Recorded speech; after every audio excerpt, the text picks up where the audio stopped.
Halo, aku Elaina. Saya Melza Saputra Irianda. Saya Muhammad Iqbal Farinizam. Saya Muhammad Fajar Fauji. Saya mahasiswa Hubungan Internasional Universitas Muhammadiyah Malang. ASEAN itu apa sih? ASEAN itu adalah sebuah organisasi regional yang bernaung di kawasan Asia Tenggara dengan beranggotakan 10 negara anggota, termasuk Indonesia. Dalam sebuah regional, mungkin nggak sih untuk terjadinya suatu konflik?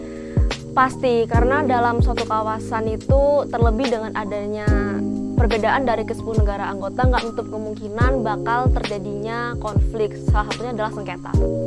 Sengketa apa yang mau jelasin dan apa yang terjadi dalam sengketa tersebut?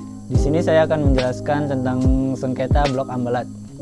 Sengketa Blok Ambalat merupakan sengketa lanjutan dari sengketa Sipadan dan Ligitan, di mana sengketa tersebut sudah dimenangkan oleh Malaysia mengenai sengketa Sipadan dan Ligitan. Blok Ambalat sendiri merupakan wilayah perairan yang berada di Kalimantan Timur, Indonesia. Wilayah tersebut memiliki luas 15.235 km persegi. Hal yang melatar belakang peristiwa ini adalah atas klaim perairan yang dilakukan oleh Malaysia, di mana Malaysia melakukan pemetaan perairan di wilayah Laut Sipadan dan Ligitan.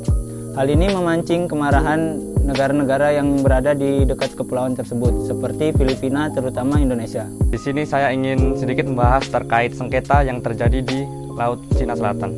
Siapa sih yang nggak tahu terkait sengketa Laut Cina Selatan? Dari sekian banyak orang, pasti kita tahu Laut Natuna, di mana Natuna termasuk di wilayah Indonesia. Seperti yang kita ketahui juga bahwasanya Laut Cina Selatan ini mempunyai beberapa permasalahan, termasuk kepada negara-negara di Asia Tenggara. Negara-negara di Asia Tenggara seperti Brunei, Vietnam, Malaysia, dan Singapura menjadi bagian dalam sengketa tersebut. Di Asia Timur juga ada beberapa negara yang ikut dalam sengketa ini, seperti Tiongkok, Taiwan.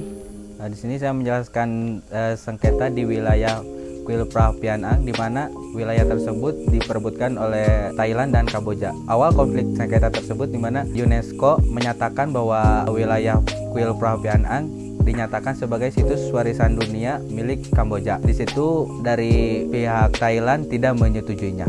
Dalam sengketa itu ada nggak sih peran ASEAN?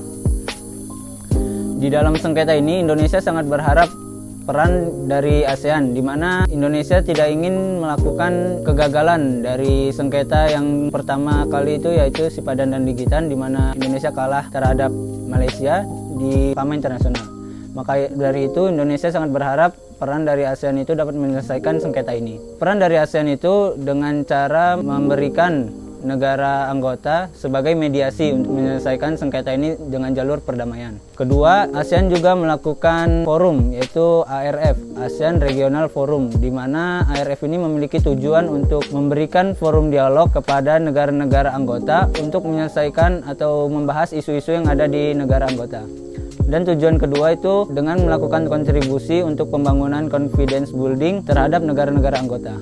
Peran dari ASEAN dalam menangani Laut Cina Selatan atau sengketa ini yaitu dengan melakukan pertemuan bagi negara-negara yang sedang bersengketa. ASEAN menjadi wadah di mana dalam ASEAN Regional Forum atau ARF, di mana di setiap negara-negara yang bersengketa seperti Singapura, Vietnam, kemudian Taiwan dan Tiongkok dikumpulkan menjadi satu wadah di mana dilakukannya diplomasi terkait masalah sengketa yang sedang terjadi. Peran ASEAN di mana menjadi penyelenggara dan memfasilitasi kedua pihak yang bersengketa dengan mekanisme cara damai, di mana dengan cara dialog dan negosiasi dengan kesepakatan antara dua pihak melalui mekanisme TAC. Di sana Indonesia menjadi peran penengah sengketa tersebut karena pada saat itu Indonesia menjadi ketua ASEAN.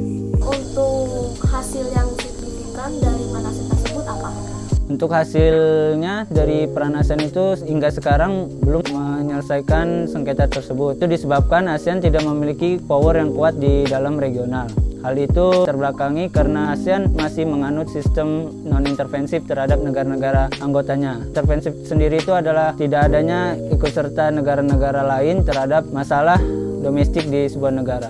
Dari hasil yang sudah dilakukan dalam pertemuan antara negara-negara yang lagi bersengketa, ASEAN sampai saat ini masih belum bisa menyelesaikan dari sengketa Laut Cina Selatan ini, di mana sampai saat ini masih berlanjut dan belum mendapatkan titik terang. Ada 3 hasil dari dalam ASEAN tersebut. Pertama, dari dialog perdamaian berdasarkan mekanisme TAC. Kedua, gencatan senjata permanen. Dan yang ketiga, ASEAN menjadi peran mediasi sengketa tersebut.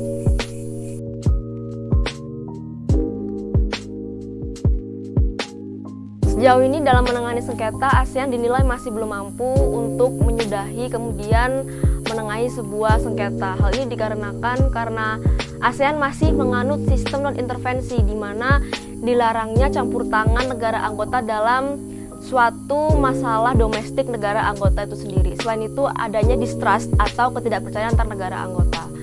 Dan hal ini menjadi PR untuk ASEAN agar kedepannya mampu menaungi ke-10 negara anggotanya dengan baik.